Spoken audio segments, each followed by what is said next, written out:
I'm going to be painting this painting today and trying to explain how I do it. I start off here, just simple things, putting in a sky. You might notice pretty quickly I don't use brushes with this style. I'm using the selector tool and making shapes. I like to do this because it's you get very crisp edges and it's quite quick. I do enjoy painting very quickly, so this is much quicker than using usual brushes. So I start off by trying to block in some basic shapes. I'm using a color palette, which is down in the bottom left there, you can see. And I'm just trying out things. I have no references. I'm not looking anywhere else at anything. I'm just making this up. It will be a simple landscape, so it doesn't really matter if it's right or wrong exactly. I just want to play around. I do this for fun. This isn't a commercial project or anything. I just like doing this. So whatever works for you. If you love brushes, then stick to brushes. But so basically, I go through the painting. I start at the back, not always. Get some mountains in. I usually do a path or a river or a road or something to lead into the painting. I'm going for a path this time. You could easily change that to be a river. You just change the color. Basically, it's not that difficult. One thing to notice, as I put on detail to the shapes underneath, I use an alpha lock, which means when I go over the color underneath, it will stick to its shape, which makes it much quicker. And I love to do things as quick as possible, so it works really well. So after I blocked in the basic ground shapes, I start to go vertical, usually with trees and sometimes cliffs and waterfalls and things like that. But for this one, trees. I've already decided that the light source is coming from the right, so I got to keep that in mind as I'm drawing these things. But I'm just blocking in the dark shapes at the moment, so it doesn't really matter.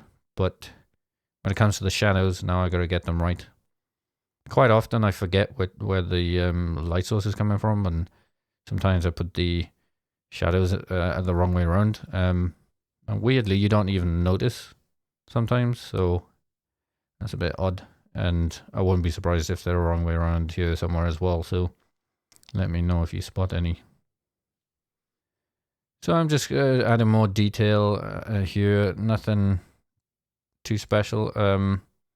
Alright, I'm changing the values of the mountains to make them more interesting, which means I'm making the furthest one lighter, so it seems further away, and the closer one darker, so it comes towards you. Now I'm starting to put in some highlights.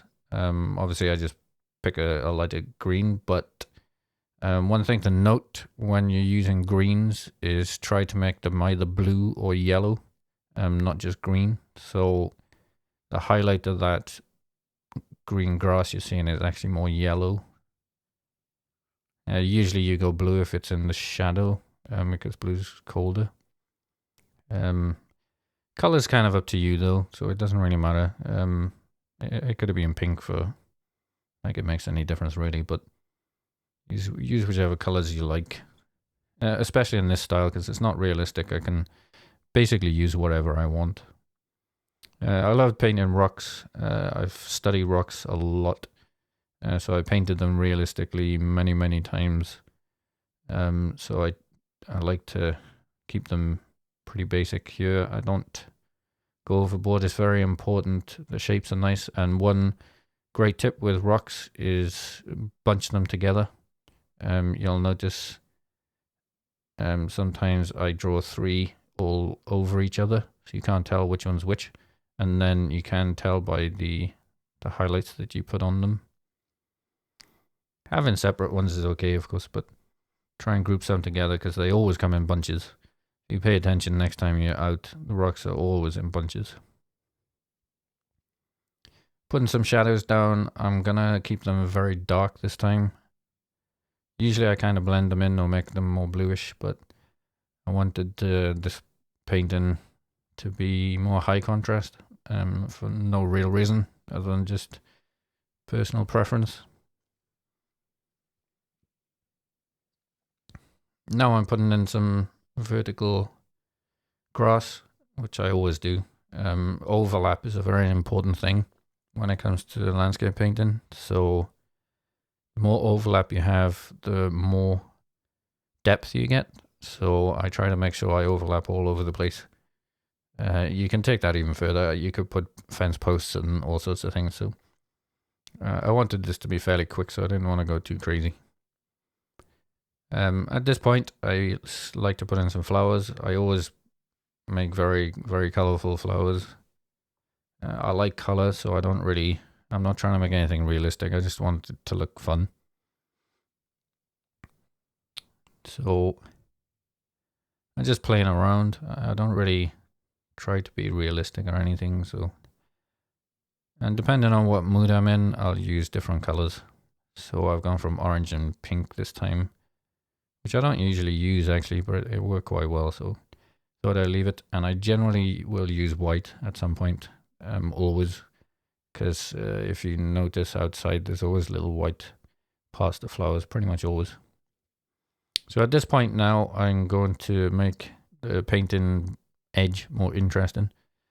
So I put a layer right down the bottom, and then I color fill in a weird shape, and you won't see it at the moment. So when I finish this shape, you won't see it. But if you look on the layers, there's a wonky shape in the background, so that red blob. So now I go through all the layers above and turn on clip and mask, which means the color only shows up for where there's color underneath. So you can see it's a funny shape now. I'm not going to leave it white. I'm going to change it to black. But that's using clip and mask and a funny shape right at the bottom. So I'm coming to the end now. I could spend hours and hours more, but I like to keep things simple. So I put in a couple of details, like a little boat. I realized the scale was wrong, so I knocked that down a little bit and fiddled with a bit of detail. But if I fiddle too much, I can usually make the painting worse, to be honest. So I stop. This painting took me about an hour or something like that, so that's usually when I kind of stop for this kind of style. If you have any questions, let me know. I'd love to answer anything. But there we go. Thank you.